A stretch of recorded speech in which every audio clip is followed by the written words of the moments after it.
आज रातिर 10टी बड़ खबर। बालेश्वर जिला बालियापाल ब्लॉक आरडब्ल्यूएसएस विभाग कनिष्ठ चंद्री संदेहजनक मृत्यु। सरकारी क्वार्टर्स रु संजय कुमार नायक मृतदेह उद्धार होईछि।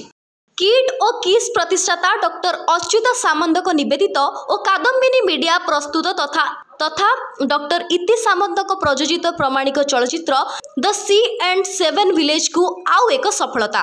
बेंगालुरु हेला पुरस्कृत। महिला अर्धदग्ध मृतदेह उद्धार।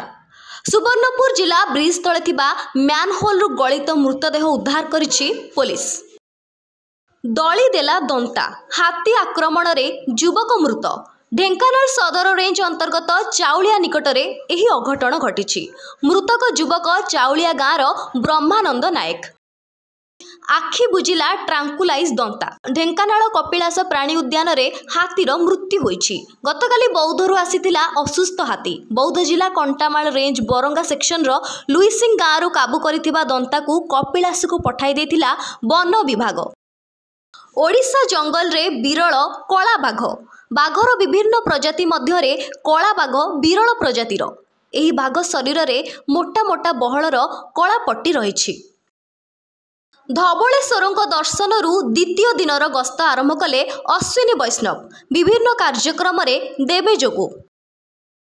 युक्त 2 छात्र छात्री खुशी खबर। जनवरी 8 रु दियाजिबो नीट और जेई कोचिंग। नागपुर बरफ फैक्ट्री रे बड़ धरणर विस्फोरण। 70 वर्षीय सफाई कर्मचारी मृत एवं 3 गुरुतर। बांग्लादेश रे मतदान भितर हिंसा। चटगांव रे 2 जन को गुली करी हत्या। जाली देले पुलिंग बोथ।